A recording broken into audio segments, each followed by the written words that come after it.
اپنے زندگی میں خوشی لانا چاہتے ہو تو میرے نبی والی زندگی سیکھو، اللہ کے واسطے نبی کی زندگی پڑھو، اللہ کے واسطے قرآن پڑھو، اللہ کے واسطے علماء سے جوڑ بیٹھاؤ، اللہ کے واسطے۔ اب تو کتابوں کی ضرورت ہی نہیں ہے، اے فون چی ہر شے کے ٹھوک چھڑی، فون پہ تم اپنے نبی کی سیرت پڑھ لو۔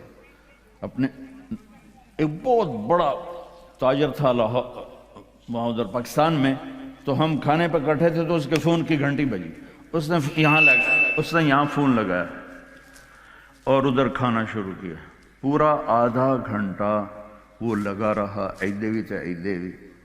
وہ میں نے کہا توڑے نہ کاروباراں دا کی فائدہ، تسی تو روٹی جوگے بھی نہیں رہ گئے۔ کہا جی وہ بہت بڑا جرمنی میں مال پھنس گیا تھا تو وہ اس کے لیے پھر بڑی اہم کال تھی۔ میں کہتا وہ کرما لے تو روٹی پھر بعد ہی کھا لے، میں روٹی کھانے کے بھی قابل نہیں چھوڑا ہم۔ تو میرے نبی کی زندگی جب آپ گھر میں ہو تو اپنی بیوی کو عزت دو، بیوی خاوند کو عزت دے، کبھی اونچ نیچ ہو جائے۔ یہ دنیا ہے، یہ جنت نہیں ہے، یہاں اونچ نیچ ہوگی۔ علی و فاطمہ سے بڑھ کے کون سا گھر لاؤں میں آپ کے سامنے؟ میرے نبی گھر میں داخل ہوئے بیٹی کے تو دیکھا آپ ذرا غمگین بیٹھی ہیں، تو آپ نے پوچھا بیٹی کیا ہوا؟ کہ جی میرا اور علی کا جھگڑا ہو گیا۔ تو آپ نے فرمایا علی کدھر ہے؟ کہا جی باہر نکل گئے۔ تو اب یہ نہیں آپ نے کہا کہ میں تو سسر ہوں، میں کیسے کہوں میں اپنے داماد کو ڈھونڈوں۔ آپ خود ڈھونڈنے نکلے، کسی سے نہیں کہا کہ جاؤ علی کو بلاؤ۔ جب گئے تو وہ مسجد میں لیٹے ہوئے تھے اور کمر پہ مٹی لگی تھی، تو آپ نے پیار سے کہا ابو تراب اٹھو۔ یہ ٹائٹل آپ کو ہمارے نبی نے دیا، ابو تراب اٹھو۔ ان کو اٹھایا، کچھ نہیں کہا، ساتھ لائے اور گھر میں آ گئے۔ کچھ نہیں پوچھا کیا جھگڑا تھا، کیا لڑائی تھی۔ ہماری طرف دیہاتوں میں پنچایتیں ہوتی ہیں نا جھگڑے، تو وہ پوچھنے والے ہور لڑا کے کم ہور بکھا دیں۔ ہاں بھئی تو کی آکھیا، ہاں بھئی تو کی آکھیا، اسے کہے تو میں آکھیا نہیں، اسے کہا تو آکھیا، اسے کہے تو میں آکھیا نہیں، اسے کہا تو آکھیا۔ بھئی تھی لڑائی ہو کے صلح دی بجائے ہو لڑائی ہو جاندی۔ میں قربان جاؤں، میرے نبی تشریف لائے اور آپ نے ایک لفظ نہیں بولے، اور آ کر آپ ایسے نا لیٹ گئے، زمین پر لیٹ گئے، زمین پر۔ ادھر حضرت علی کو لٹایا، ادھر حضرت فاطمہ کو لٹایا۔ اب مجھے دیکھنا، یہ ہاتھ علی کا پکڑ کے یہاں رکھا، ادھر سے بیٹی کا ہاتھ پکڑ کے یہاں رکھا علی کے ہاتھ پر، یہ دیکھ رہے ہو، اوپر آپ نے اپنا ہاتھ رکھا۔ اب یہ علی کا ہاتھ، یہ فاطمہ کا ہاتھ، یہ میرے نبی کا، اور کہا تم دونوں بولو ہماری صلح ہو گئی۔ کچھ نہیں پوچھا کیا ہوا، بکا تم کو ہماری صلح ہو گئی۔ تو دونوں نے کہا یہ ہماری صلح ہو گئی۔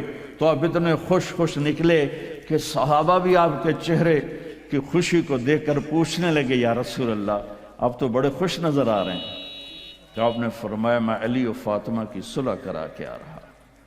تو اس سے اونچا گھر اور کہاں سے میں دکھاؤں آپ کو؟ یہ دنیا ہے، اللہ کے واسطے اپنی اولاد کے لیے، اپنے لیے، اپنے گھروں کو خوبصورت بناؤ نبی والے اخلاق کے ساتھ، نبی والی محبت کے ساتھ۔ میں کیا سناؤں آپ کو؟ آپ نے حضرت عائشہ سے فرمایا عائشہ سنو، دھیان سے سنو، اظہار محبت، اظہار محبت۔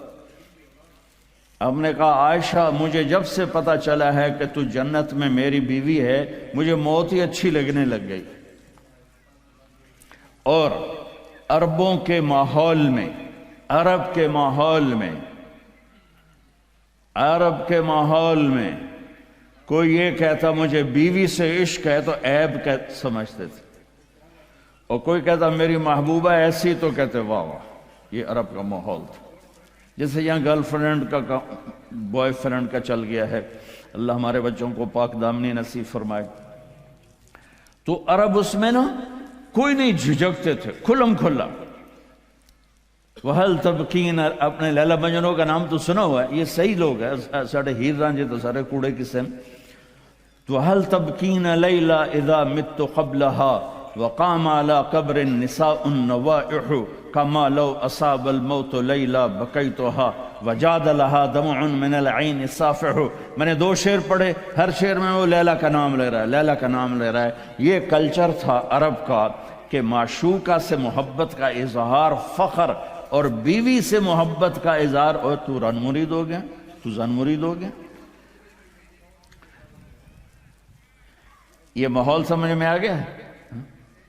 اس ماحول میں ایک شخص مسجد میں آتا ہے اور ایسے محفل لگی ہوئی ہے، اور آ کر پوچھتا ہے یا رسول اللہ آپ کو سب سے زیادہ کس سے پیار ہے؟ من احب الناس الیک.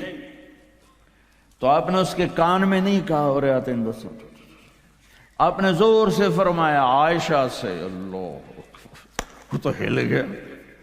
آپ نے کہا عائشہ سے. اس کو تو توقع نہیں تھی، تو گھبرا کے کہنے لگا یا رسول اللہ میرا یہ مطلب نہیں تھا، میرا مطلب تھا مردوں میں کس سے زیادہ پیار ہے. تو وہ آپ نے کہنا تھا ابو بکر سے، تو آپ نے ابو بکر نہیں کہا، آپ نے کہا عائشہ کے ابا سے. عائشہ کا نام دوبارہ لیا. انہوں تھوڑا جا پانی پیوا مناسب. اپنے گھروں کو آباد کرو محبت کے بول سے، محبت کے رویوں سے، محبت کی باتوں سے درگزر کرو، برداشت کرو. یہ میرے نبی نے زندگی سکھائی ہے. حضرت عمر کا فرمان ہے ما اکرمہن الا الکریم وما اہانہن الا اللئیم.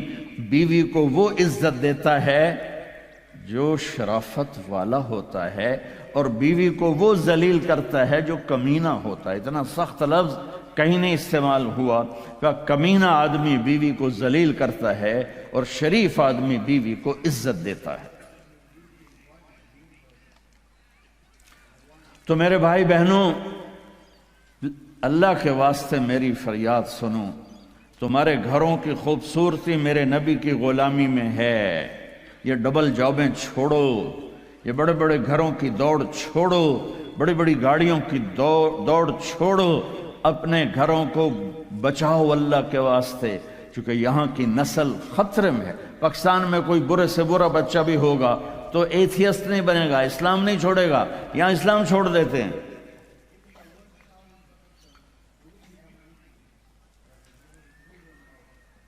میں آپ کو اپنے گھر کی بتا رہا تھا. ایک بچہ مجھے ملنے آیا، کہنے لگا جی میں نے پورے پاکستان میں ٹاپ کیا ہے ایف ایس سی میں، اور کنگ جو ٹاپ کرتے ہیں وہ کنگ ایڈورڈ میڈیکل یونیورسٹی میں جاتے ہیں.